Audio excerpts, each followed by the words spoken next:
ನಮಸ್ಕಾರ ಸ್ನೇಹಿತರೆ, ನಾವು ಈ ಒಂದು ವಿಡಿಯೋದಲ್ಲಿ ಶಿಕ್ಷಕರ ನೇಮಕಾತಿಗೆ ಸಂಬಂಧಪಟ್ಟ ಹಾಗೆ ಒಂದಷ್ಟು ಡಿಸ್ಕಸ್ಸನ್ನು ಮಾಡ್ತಾ ಹೋಗೋಣ. ಅದಕ್ಕೂ ಮುಂಚೆ ನೀವೇನಾದರೂ ನಮ್ಮ ಯೂಟ್ಯೂಬ್ ಚಾನಲನ್ನು ಸಬ್ಸ್ಕ್ರೈಬ್ ಮಾಡ್ಕೊಂಡಿಲ್ಲ ಅಂದರೆ ದಯವಿಟ್ಟು ಸಬ್ಸ್ಕ್ರೈಬ್ ಮಾಡ್ಕೊಳ್ಳಿ. ಸ್ನೇಹಿತರೆ, ಟಿ ಪಾಸ್ ಆಗುವ ಅವಶ್ಯಕತೆ ಇಲ್ಲ ಎನ್ನುವಂಥ ಮಾಹಿತಿಯನ್ನು ಕೇಳಿದ ತಕ್ಷಣ ಯಾರೆಲ್ಲ ಟಿ ಪಾಸ್ ಮಾಡ್ಕೊಂಡಿಲ್ವೋ ಅವ್ರಿಗೆ ಸ್ವಲ್ಪ ಖುಷಿ ಆಗುತ್ತೆ. ಸೊ ನಿಮ್ಮ ಖುಷಿಗೆ ನಾನೇನು ಬೇಜಾರು ಮಾಡ್ತಾ ಇಲ್ಲ, ಅಂದರೆ ಸುಳ್ಳೇನು ಹೇಳ್ತಾ ಇಲ್ಲ. ನಿಮಗೆ ಇಲ್ಲಿರ್ತಕ್ಕಂಥ ಮಾಹಿತಿಯನ್ನು ಒದಗಿಸ್ತಾ ಹೋಗ್ತೀನಿ. ನೋಡಿ, ಶಿಕ್ಷಕರ ನೇಮಕಾತಿ ಅಂದ ತಕ್ಷಣ ಸಾರ್ವಜನಿಕ ಶಿಕ್ಷಣ ಇಲಾಖೆಯವರು ನೇಮಕಾತಿ ಮಾಡ್ತಾರಲ್ಲೋ, ಅಂದರೆ PST GPT ಈ ಹುದ್ದೆಗಳ ಬಗ್ಗೆ ನಾನು ಹೇಳ್ತಾ ಇಲ್ಲ. ನೋಡಿ, PSTಗೆ ಪೇಪರ್ 1 TTಯನ್ನು ನೀವು ಪಾಸ್ ಆಗಬೇಕು. ಪೇಪರ್ 2 ಇದನ್ನು ನೀವು GPT ಹುದ್ದೆ ಪಡ್ಕೋಬೇಕಂದ್ರೆ ನೀವು TT ಪೇಪರ್ 2ನ ಪಾಸ್ ಮಾಡ್ಕೊಂಡಿರ್ಬೇಕು. ಇದು ಎಲ್ಲರಿಗೂ ಗೊತ್ತಿರತಕ್ಕಂಥ ವಿಚಾರ. ಹಾಗೂ HSTR ಬಗ್ಗೆನೂ ಕೂಡ ನಾನು ಹೇಳ್ತಾ ಇಲ್ಲ, ಯಾಕಂದರೆ ಈಗ ಆಲ್ರೆಡಿ ನಾನು ಇದ್ರ ಬಗ್ಗೆ ವಿಡಿಯೋನ ಮಾಡಿದ್ದೀನಿ. ಮತ್ತೊಮ್ಮೆ ಅದನ್ನೇ ಮಾತಾಡ್ತಾ ಕೊಡ್ತಾ ಇಲ್ಲ.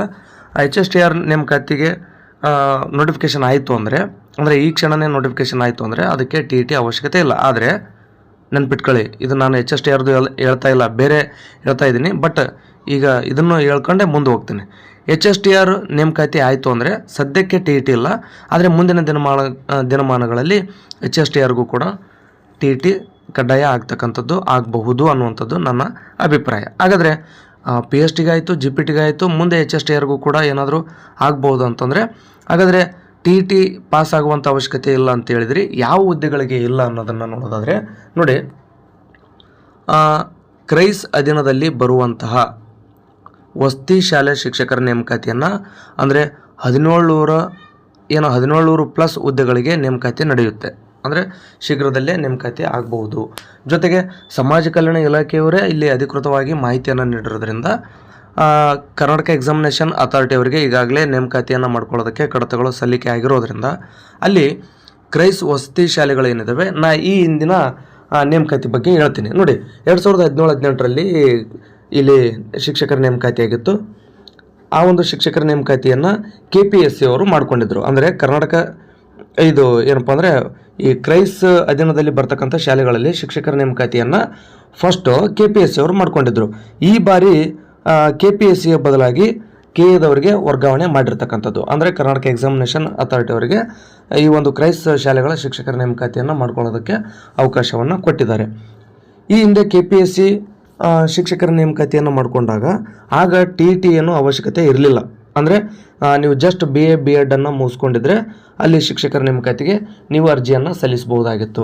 ಈಗ ಕರ್ನಾಟಕ ಎಕ್ಸಾಮಿನೇಷನ್ ಅಥಾರಿಟಿ ಅವರಿಗೆ ಕಡತವು ಸಲ್ಲಿಕೆ ಆಗಿರೋದ್ರಿಂದ TT ಬಗ್ಗೆ ಇಲ್ಲೇನೂ ಅವರು ಉಲ್ಲೇಖವನ್ನು ಕೂಡ ಮಾಡಿಲ್ಲದೆ ಇರೋದ್ರಿಂದ ಬಹುತೇಕ ಕ್ರೈಸ್ ಅಧೀನದಲ್ಲಿ ಬರ್ತಕ್ಕಂಥ ಶಾಲೆಗಳ ನೇಮಕಾತಿ ಈ ಹಿಂದಿನ ಸೇಮ್ ರೂಲ್ ಪ್ರಕಾರನೇ ನಡೀಬಹುದು. ಆ ಕಾರಣದಿಂದಾಗಿ TT ಪಾಸ್ ಆಗುವಂಥ ಅವಶ್ಯಕತೆ ಏನು ಬೀಳೋದಿಲ್ಲ. ಆದಾಗ್ಯೂ ಕೂಡ TT ನೋಟಿಫಿಕೇಷನ್ ಆಯಿತು ಅಂದರೆ TT ಪಾಸ್ ಮಾಡಿಕೊಡ್ರಿ. ಅಂದರೆ ಈ ಸಾರ್ವಜನಿಕ ಶಿಕ್ಷಣ ಇಲಾಖೆ ವತಿಯಿಂದ ನಡೆಯುವಂಥ PST ಮತ್ತು GPT HSTR ಹುದ್ದೆಗಳಿಗೆ ನೀವು ಎಲಿಜಿಬಲ್ ಆಗ್ತೀರಿ. ಆ ಕಾರಣದಿಂದಾಗಿ TTಯನ್ನು ಪಾಸ್ ಮಾಡಿಕೊಡ್ರಿ. ಆದರೆ ಇಲ್ಲಿ ಕ್ರೈಸ್ ಶಾಲೆಗಳ ನೇಮಕಾತಿಗೆ TT ಅವಶ್ಯಕತೆ ಇಲ್ಲದೆ ಇರೋದ್ರಿಂದ ನಿಮಗೆ ಇದೊಂದು ಗುಡ್ ನ್ಯೂಸ್ ಅಂತಲೇ ಹೇಳ್ಬೋದು. ಆದರೆ ಒಂದು ವಿಚಾರವನ್ನು ನಿಮಗೆ ಸ್ಪಷ್ಟಪಡಿಸ್ತೀನಿ. ಮುಂದಿನ ದಿನಮಾನಗಳಲ್ಲಿ ಏನಾದರೂ TT ಅದಕ್ಕೂ ಕೂಡ ಮಾಡ್ತೀವಿ ಅಂತಂದರೆ ಬದಲಾವಣೆ ಆದರೆ ಆಯಿತು, ಅದನ್ನು ನಾನೇನು ಮಾಡೋಕ್ಕಾಗಲ್ಲ. ಬಟ್ ನಾನೇನು ಹೇಳ್ತಾ ಇದ್ದೀನಿ ಅಂದರೆ ಸದ್ಯಕ್ಕೆ ಏನು ರೂಲ್ಸ್ ಇದೆಯೋ ಅದನ್ನು ನಾನು ಇಲ್ಲಿ ಹೇಳ್ತಾ ಇದ್ದೀನಿ. ಆ ಕಾರಣದಿಂದಾಗಿ ಈ ಹಿಂದೆ ಇದೇ ಕ್ರೈಸ್ ಅಧೀನದಲ್ಲಿ ಬರ್ತಕ್ಕಂಥ ಶಾಲೆಗಳಲ್ಲಿ ನೇಮಕಾತಿ ನಡೆದಾಗ TT ಇರಲಿಲ್ಲ. ಈ ಬಾರಿಯೂ ಕೂಡ KPSCಯ ಬದಲಾಗಿ ಕರ್ನಾಟಕ ಎಕ್ಸಾಮಿನೇಷನ್ ಅಥಾರಿಟಿ ಅವರಿಗೆ ಕಡತಗಳು ಸಲ್ಲಿಕೆಯಾಗಿವೆ, ನೇಮಕಾತಿಯನ್ನು ಮಾಡಿಕೊಡ್ರಿ ಅಂತೇಳಿ. ಆ ಕಾರಣದಿಂದಾಗಿ ಅಂದರೆ ನೇಮಕಾತಿಯನ್ನು ಮಾಡಿಕೊಡಿ ಅಂತೇಳಿ ಕಡತವು ಹೋಗಿರೋದ್ರಿಂದ ಕರ್ನಾಟಕ ಎಕ್ಸಾಮಿನೇಷನ್ ಅಥಾರಿಟಿ ಅವರು ನೋಟಿಫಿಕೇಷನನ್ನು ಹೊರಡಿಸ್ತಾರೆ.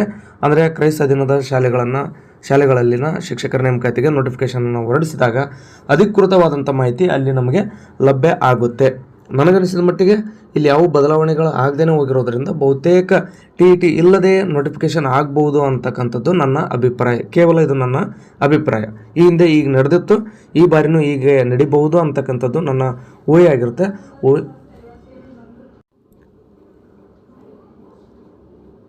ಊಹೆ ಅನ್ನೋದಕ್ಕಿಂತ ಬಹುತೇಕ ಹೀಗೆ ನಡಿಬೋದು. ಯಾಕಂದರೆ ಈ ಹಿಂದೆ ಕೂಡ KPSC ನೇಮಕಾತಿ ಮಾಡಿಕೊಂಡಾಗ TT ಇರಲಿಲ್ಲ. ಈ ಬಾರಿಯೂ ಕರ್ನಾಟಕ ಎಕ್ಸಾಮಿನೇಷನ್ ಅಥಾರಿಟಿ ಅವರು ನೋಟಿಫಿಕೇಷನ್ ಮಾಡಿದ್ದಾರೆ ಕ್ರೈಸ್ಗೆ, ಅಂದರೆ ಕ್ರೈಸ್ ಅಧೀನದಲ್ಲಿರ್ತಕ್ಕಂಥ ವಸತಿ ಶಾಲೆಗಳ ಶಿಕ್ಷಕರ ನೇಮಕಾತಿಯನ್ನು ಮಾಡಿಕೊಂಡ್ರೆ ಬಹುತೇಕ ಈ ಬಾರಿಯೂ ಕೂಡ TT ಇಲ್ಲದೆ ನೋಟಿಫಿಕೇಷನ್ ಆಗ್ಬೋದು ಅಂತಕ್ಕಂಥದ್ದು ನನ್ನ ಅಭಿಪ್ರಾಯ. ಟಿ ಟಿ ಪಾಸ್ ಮಾಡ್ಕೊಂಡಂಥವ್ರಿಗಂತೂ ಯಾವುದೇ ಗೊಂದಲನೇ ಬೇಡ. ನೀವು ಟಿ ಟಿ ಅವ್ರಿಗೆ ಕಡ್ಡಾಯ ಮಾಡಿದರೂ ನೀವು ಎಲಿಜಿಬಲ್ ಇರ್ತೀರಿ, ಇಲ್ಲದೇ ಇದ್ರೂ ಕೂಡ ನೀವು ಎಲಿಜಿಬಲ್ ಇರ್ತೀರಿ.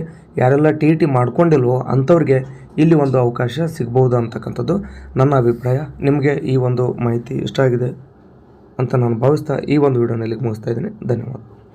ನಿಮಗೇನಾದರೂ ಡೌಟ್ ಉಳ್ಕೊಂಡಿದ್ರೆ ಕಮೆಂಟ್ ಮಾಡಿ. ನಿಮ್ಮ ಕಮೆಂಟ್ಗೆ ಉತ್ತರವನ್ನು ನೀಡ್ತಕ್ಕಂಥ ಕೆಲಸವನ್ನು ನಾನು ಮಾಡ್ತೀನಿ ಅಂತ ಹೇಳ್ತಾ ಈ ಒಂದು ವಿಡಿಯೋನ ಇಲ್ಲಿಗೆ ಮುಗಿಸ್ತಾ ಇದ್ದೀನಿ. ಧನ್ಯವಾದ.